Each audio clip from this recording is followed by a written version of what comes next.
Voy a retomar algo que he dicho más de una vez el año pasado, pero es una tendencia internacional que creo está a punto de revertirse.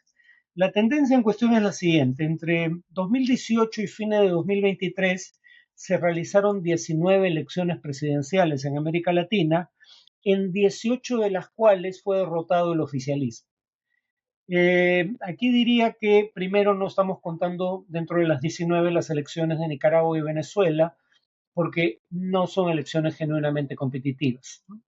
Y dos, la única excepción a esta tendencia, 18 derrotas del oficialismo en 19 elecciones consecutivas, la única excepción es el Partido Colorado de Paraguay, pero hay que tener en cuenta que el Partido Colorado es un partido hegemónico en el Paraguay, salvo por un periodo gubernamental que no se completó. Además, ha gobernado de manera ininterrumpida los últimos 76 años en ese país.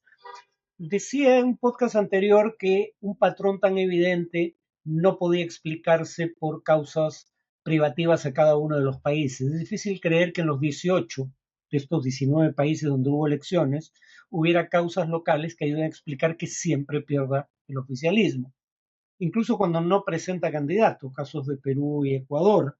Eh, pero un patrón tan evidente probablemente tenía también causas internacionales y mencionábamos que no era muy difícil encontrarlas. De un lado, el fin del superciclo de las materias primas en 2013, el mayor periodo al alza del precio de materias primas exportadas por la región en más de medio siglo. Luego la pandemia, que no fue privativa de América Latina, pero que tuvo en América Latina consecuencias peores que la media mundial. La economía mundial cayó en 3% en promedio en 2020, la de América Latina cayó en 7%, más del doble. Y América Latina tuvo las mayores tasas de muertes excedentes del mundo, así como 4 de los 10 países con el mayor número absoluto de muertes por COVID. Brasil, México, Perú y Colombia, en ese orden. Además, decíamos que un estudio de economistas del Banco Interamericano de Desarrollo, del BID, decían que la reducción marginal de la desigualdad que se había producido en la región en décadas recientes se revirtió durante la pandemia y que además la combinación de la ruptura de las cadenas de suministro durante la pandemia más la guerra en Ucrania, que tuvo un efecto temporal pero significativo sobre el precio de alimentos, combustibles fósiles y fertilizantes, todo ello contribuyó a que el mundo padeciera la peor inflación o la mayor inflación en más de 40 años. Entonces, estas tendencias internacionales tan anómalas, tan inusuales, no habíamos tenido una pandemia de dimensiones comparables a la del COVID-19 en un siglo.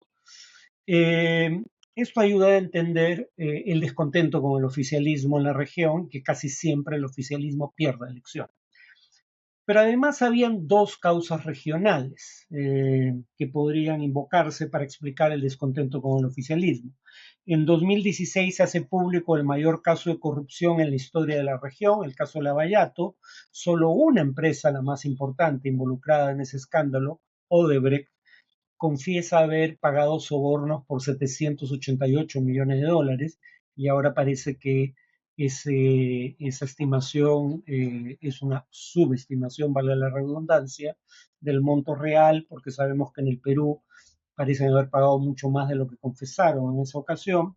Pero además del mayor escándalo de corrupción en la historia de la región y las causas globales ya mencionadas, por último, habría que decir que en nuestra región, América Latina, ha crecido la tasa de homicidios como consecuencia del surgimiento de nuevos mercados para el narcotráfico y nuevas rutas para ese negocio ilegal. Y que el caso extremo era el Ecuador, que en 2016 tenía solo 6 muertes por cada 100.000 habitantes al año, o sea, una de las tasas de homicidio más bajas de América Latina, pero que en 2022 ya había alcanzado la cifra de 25.9 muertes por cada 100.000 habitantes por año, y que en 2023 ya podemos confirmar esto que antes daba como una estimación, la tasa subió a 40. Eh, Sin embargo, dicho todo esto, me atrevería a sugerir que ahora estamos finalmente llegando al fin de esta tendencia que el oficialismo siempre pierda la siguiente elección.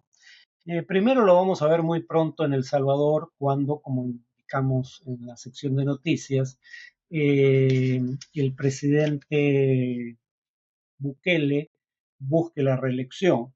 Habría que decir que son 6 las elecciones presidenciales que se realizarán en América Latina este año. Cuando menos en 2 es casi un hecho consumado que habrá reelección, ¿no? O mejor dicho, que el oficialismo ganará la elección, rompiendo la tendencia que acabo de describir. En el caso de Bukele, habría que decir que no van a ser elecciones libres y justas, porque el gobierno de Bukele controla todos los poderes del Estado, incluyendo la autoridad electoral. Eh, pero, en honor a la verdad, también habría que añadir que si fueran elecciones libres y justas, probablemente Bukele las ganaría de cualquier manera. Parece tener un genuino nivel elevado de popularidad, entre otras razones, pero fundamentalmente por una reducción dramática en la tasa de homicidios desde su llegada al gobierno. Entonces, repito, probablemente no sean elecciones libres y justas, pero Bukele las habría ganado de ser elecciones libres y justas, muy probablemente. Eh, en el caso de Panamá, las elecciones serán el 5 de mayo, en República Dominicana el 19 de mayo, en México el 2 de junio y en Uruguay el 27 de octubre. También habrá elecciones en Venezuela, pero uno, no hay fecha todavía, y dos, está por ver si son libres y justas, como prometió el gobierno venezolano en el acuerdo con la oposición en Barbados, a cambio del levantamiento de algunas sanciones aplicadas por Estados Unidos. En el caso de México tenemos el otro ejemplo de un país en donde habrá elecciones, aquí sí probablemente serán libres y justas, y al igual que en El Salvador, lo más probable es que el oficialismo se reelija. Es decir, dos de las elecciones que van a tener lugar este año son elecciones en las que muy probablemente se quiebra esta tendencia a que casi siempre pierda el oficialismo cuando postula la reelección. En el caso de México, sin embargo, no es el presidente López Obrador quien va a la reelección, sino su candidata Claudia Sheinbaum, candidata de su partido, Movimiento de Regeneración Nacional, Morena, quien tiene la mayor opción de ganar, a juzgar por las encuestas que le dan una amplia ventaja. Aquí habría que decir que parte de la explicación de la popularidad del gobierno de López Obrador, no la única razón, pero una parte de ella, es el hecho de que México ha sido, bajo su gobierno, el principal beneficiario de los conflictos comerciales de Estados Unidos, entre otros países, con China. Entonces, la tendencia a buscar ahora por parte de Estados Unidos lo que se da en llamar nearshoring y friendshoring, es decir, uno, cadena de suministros que estén en regiones territorialmente contiguas a Estados Unidos, como México, o más cercanas que, por ejemplo, el este asiático, eso es el nearshoring, o el friendshoring, que implica que las cadenas de suministros se integren a países que no representen un riesgo geopolítico y que además tengan acuerdos de liberalización comercial con Estados Unidos, como es el caso de México. México tiene ventaja en ambos casos, por la cercanía geográfica, porque tiene un tratado de libre comercio con Estados Unidos, y porque no es considerado un país que represente un riesgo geopolítico. Entonces, México se está beneficiando de los conflictos comerciales de Estados Unidos, y eso ayuda a explicar el desempeño de la economía mexicana, algo mejor de lo esperado, además de que, con todas las críticas que se pueden hacer al gobierno de López Obrador, su manejo macroeconómico ha sido relativamente prudente. Por ejemplo, el manejo fiscal y el manejo monetario han sido manejos que han impedido déficits elevados y crónicos en materia fiscal, o una inflación elevada en cuanto a política monetaria. En el caso de República Dominicana también es probable que el presidente Luis Abinader sea reelecto, e incluso hay una probabilidad de que sea reelecto en primera vuelta, aunque eso no es un hecho consumado. Es decir, habría hasta 3 elecciones donde hay una probabilidad relativamente alta de que el presidente sea reelegido, contra lo que había sido la tendencia entre 2018 y fines de 2023.